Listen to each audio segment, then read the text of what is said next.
Assalamualaikum warahmatullahi wabarakatuh. Salam sejahtera bagi kita semua. Perkenalkan, saya Syirina Putri Simanjuntak selaku moderator.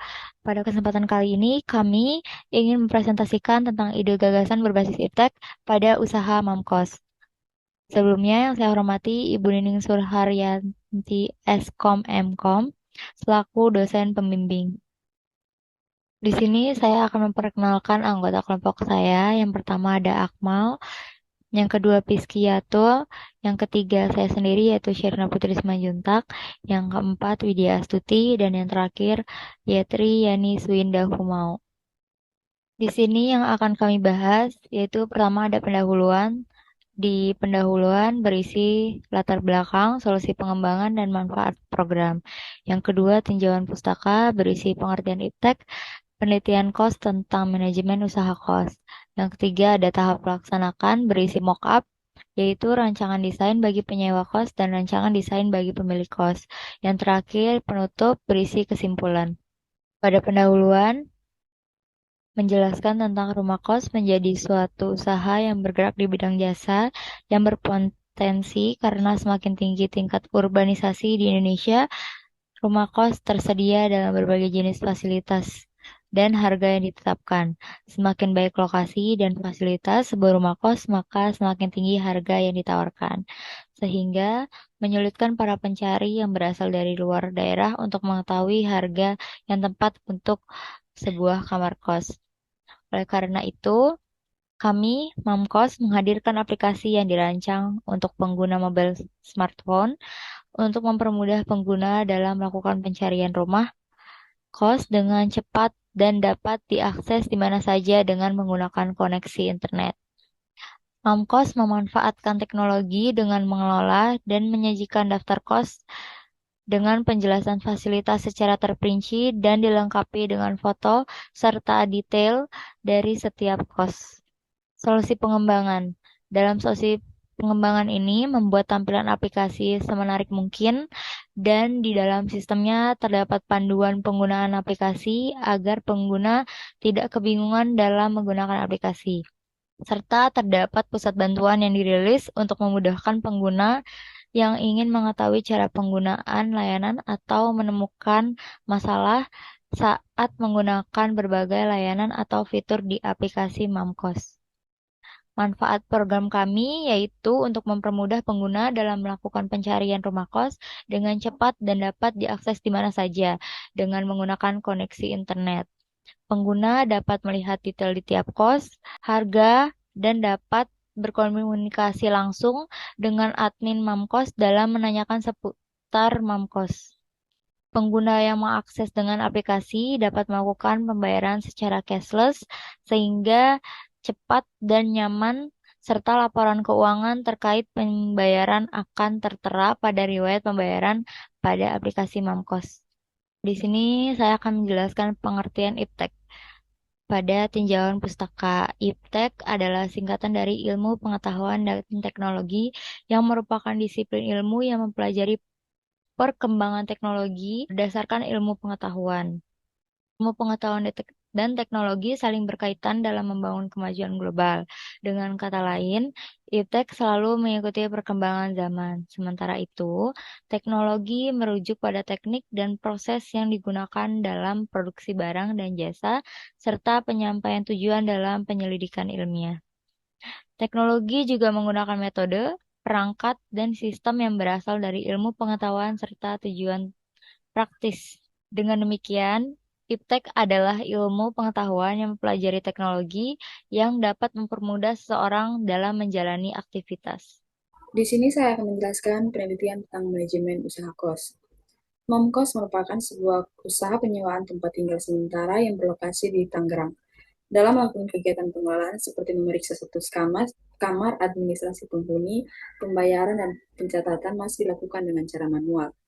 Hal ini dinilai kurang efektif karena waktu yang dibutuhkan lebih banyak, serta kemungkinan faktor human error yang tinggi, maka dari itu perlu dibangun sebuah sistem yang mampu untuk membantu kegiatan tersebut dengan baik.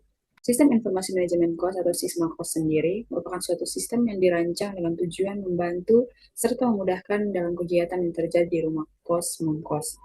Dalam pembuatan sistem informasi manajemen ini menggunakan framework mockup. Mockup dipilih karena selain dari penggunaannya yang terbilang cukup mudah, mockup juga lebih menekankan pada kesederhanaan dan fleksibilitas pada desainnya. Sistem informasi manajemen kos pada rumah kos non-kos ini menggunakan framework mockup telah dapat dirancang dan dibangun dalam memperkecil faktor human error serta membantu pengelolaan data manajemen yang terjadi di rumah kos non-kos. Berikut adalah tahap pelaksanaan dalam perancangan desain penyewaan kos. Seperti gambar di samping, yang pertama yang kita lakukan adalah login. Dari tampilan halaman saat membuka aplikasi, terdapat tombol login untuk melakukan login jika sudah mempunyai akun. Terdapat juga tombol sign up now atau mendaftar untuk membuat akun dari aplikasi Nomkos. Yang kedua adalah sign up. Seperti pada gambar, desain tersebut merupakan bagian tampilan sign up. Untuk pengguna baru yang belum memiliki akun, pengguna akan diminta mengisikan data diri seperti nama lengkap, username, email, nomor HP, dan password. Yang ketiga, profil. Desain di atas merupakan tampilan profil dari aplikasi Momkos. Di bagian profil terdapat menu wishlist yang akan menampilkan kos-kos favorit pencarian kos, menu kos yang berisi data kos yang sedang dan pernah ditempati pencari kos, pengaturan yang berisi pengaturan aplikasi, menu riwayat pembayaran berisi riwayat tagihan penyewa, dan ingatan pembayaran, dan menu kontak kami yang berisi kontak admin yang bisa dihubungi untuk bantuan dalam menjalankan aplikasi. Keempat, home dan pencarian. Setelah pengguna login ke dalam aplikasi, pengguna akan diarahkan home atau halaman utama. Nah, di sini tersedia kolom pencarian untuk mencari kos berdasarkan lokasi. Ketika kolom pencarian diklik, akan berubah ke halaman selanjutnya. Di halaman selanjutnya akan terdapat serang lokasi dan pengguna bisa memilih lokasi pencarian berdasarkan titik koordinat di mana ia berada. Yang kelima, daftar kos. Setelah pengguna mencari kos di kolom pencarian, maka akan muncul tampilan desain seperti gambar di samping. Akan muncul daftar kos yang ada di daerah yang dicari. Pengguna bisa mengklik kos yang dirasa menarik. Di bagian kanan atas terdapat juga fitur filter. Filter. Tampilan ini akan muncul setelah kita mengklik icon filter di halaman sebelumnya. Akan muncul tampilan seperti desain di samping ini. Pengguna bisa menyaring kos berdasarkan gender, fasilitas, dan juga rentang harga yang pengguna mau. Kos di sini tuh kita bisa memilih apa saja yang kita mau dari fasilitas itu, kita bisa sesuaikan dengan yang kita mau. Tampilan kos di sini akan muncul halamannya seperti ini. Tampilan kos memuat berbagai informasi mengenai kos yang dipilih. Informasi berupa gambar kos, nama kota, luas kamar, fasilitas kos yang akan didapat oleh penyewa kos, dan juga lokasi yang disediakan oleh Dena atau juga Google Maps-nya, dan penilaian kosnya berapa. Di sini juga kita akan mengetahui apakah kos itu bagus atau tidak. Nah, juga ada ulasan dari yang pernah ngekos di tempat tersebut. Dan juga ada menu booking kos. Pengguna juga dapat menghubungkan pemilik melalui fitur chat yang tersedia. Ada booking kamar. Di sini tuh ada kita kalau mau booking kamar, kita isi pemilik data penyewa dengan klik pilih pada setiap bagian yang diminta. Contohnya pada informasi penyewaan pada halaman ini, pengguna diminta mengisi data diri berupa nama lengkap, jenis kelamin, nomor NIK, email, nomor HP, pekerjaan, dan juga alamat asal. Di halaman berikutnya, setelah kita melakukan booking, kita diminta untuk melakukan pembayaran. Pembayarannya ini juga dipermudah, kita bisa menggunakan transfer bank atau juga di minimarket, dan juga bisa OVO ataupun Dana. Tetapi pembayarannya hanya dilakukan sebelum 24 jam. Di sini juga ada menu riwayat pembayaran.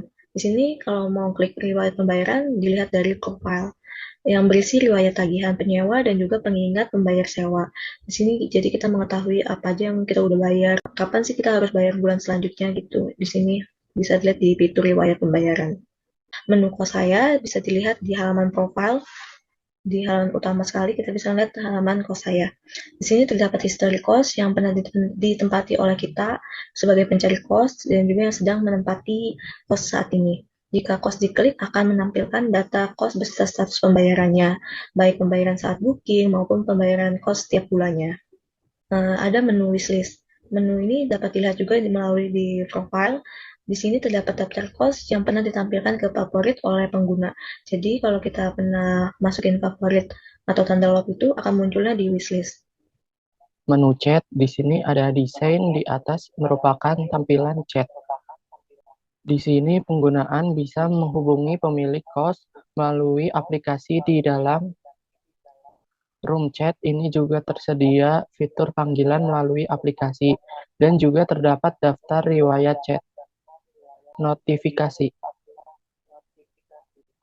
Pengguna akan mendapatkan notifikasi sebagai pengingat dan pemberitahuan untuk berbagai aktivitas dalam aplikasi ini, seperti pengingat pembayaran, ada kamar kosong, dan lainnya. Selanjutnya kita ke perancangan desain bagi pemilik kos. Bagian pertama yaitu kita login. Di sini ada desain tampilan login. Pengguna akan diminta memasukkan username dan password yang telah terdaftar. Jika belum terdaftar, maka kita klik bagian sign up untuk pengguna baru yang belum memiliki akun. Pengguna akan diminta mengisikan data diri seperti nama lengkap, username, email, nomor HP, dan password. Ada bagian profil. Di sini bagian profil terdapat menu update cost. Untuk pengguna jika ingin menambahkan atau memperbarui data kos, menu syarat dan ketentuan yang berisi persyaratan dan ketentuan-ketentuan pengguna dalam penggunaan aplikasi sebagai pemilik kos. Pengatur yang berisi pengaturan aplikasi dan menu kos kami yang berisi kontak admin yang bisa dihubungi untuk bantuan dalam menjalankan aplikasinya. Pada bagian menu home, setelah pengguna login ke dalam aplikasi, pengguna akan diarahkan ke dalam menu home atau halaman utama. Di bagian menu home ini terdapat beberapa menu. Menu info penghuni kos yang berisi daftar penghuni kos, menu pembayaran tagihan berisi daftar pembayaran tagihan penghuni kos, menu info booking yang berisi informasi kamar yang baru di booking. Selanjutnya kita ke info penghuni kos. Desain info penghuni kos merupakan menu info penghuni kos yang ada di dalam halaman home aplikasi Momkos. Menu ini berisi daftar semua penghuni kos yang terdaftar di aplikasi Momkos. Ketika nama penghuni diklik, maka akan muncul data diri penghuni seperti nama lengkap, nik, email, nomor HP, pekerjaan, waktu mulai kos, nomor kamar, dan alamat asal. Baik, di sini saya akan menjelaskan bagian ke-6 yaitu pembayaran tagihan. Menu pembayaran tagihan yang ada di halaman home aplikasi Momkos. Menu ini berisi daftar seluruh penghuni kos dan disertai dengan status pembayar tagihan. Selanjutnya, pada bagian ke-7 yaitu tentang info booking. Desain di atas merupakan menu info booking yang ada pada halaman aplikasi Momkos. Menu ini berisi daftar calon penghuni kos yang booking kamar kos dan status pembayaran paling lambat. Dan selanjutnya yaitu bagian 8 update cost. Menu update cost yang ada di halaman profil aplikasi Momkos. Menu ini merupakan tempat untuk pengguna menambah data kos baik saat awal pemakaian aplikasi dan mengupdate data kos terbaru. Selanjutnya, bagian ke-9 yaitu adalah chat. Desain di atas merupakan tampilan chat. Di sini pengguna bisa menghubungi pemilik kos melalui aplikasi Room chat yang juga tersedia fitur panggilan melalui aplikasi dan juga terdapat daftar riwayat chat. Dan selanjutnya, yang bagian ke-10 itu notifikasi. Desain di atas adalah tampilan notifikasi. Pengguna akan mendapatkan notifikasi sebagai pengingat dan pemberitahuan untuk berbagai aktivitas dalam aplikasi ini, seperti pengingat pengguna untuk update atau memperbarui kosnya, pemberitahuannya, pembayaran dari pencari kos, dan lain-lain. Selanjutnya yaitu adalah kesimpulan. Jadi kesimpulannya adalah rumah kos atau momkos merupakan sebuah usaha penyewaan tempat tinggal sementara yang dialokasikan di Tangerang. Dalam melakukan kegiatan pengelolaan seperti memeriksa status kamar, administrasi penghuni, pembayaran, dan pencatatan masih dilakukan dengan cara manual. Hal ini dinilai kurang efektif karena waktu yang dibutuhkan lebih banyak serta kemungkinan faktor human error yang tinggi. Maka dari itu perlu dibangun sebuah sistem yang mampu untuk membantu kegiatan tersebut dengan baik. Markup dipilih karena selain dari penggunanya yang terbilang cukup mudah, maka juga lebih menekankan pada kesederhanaan dan fleksibilitas pada desainnya. Baik, sampai di sini saja penjelasan kami tentang ide gagasan berbasis iptek pada aplikasi Mamkos. Kurang lebihnya mohon maaf. Wassalamualaikum warahmatullahi wabarakatuh.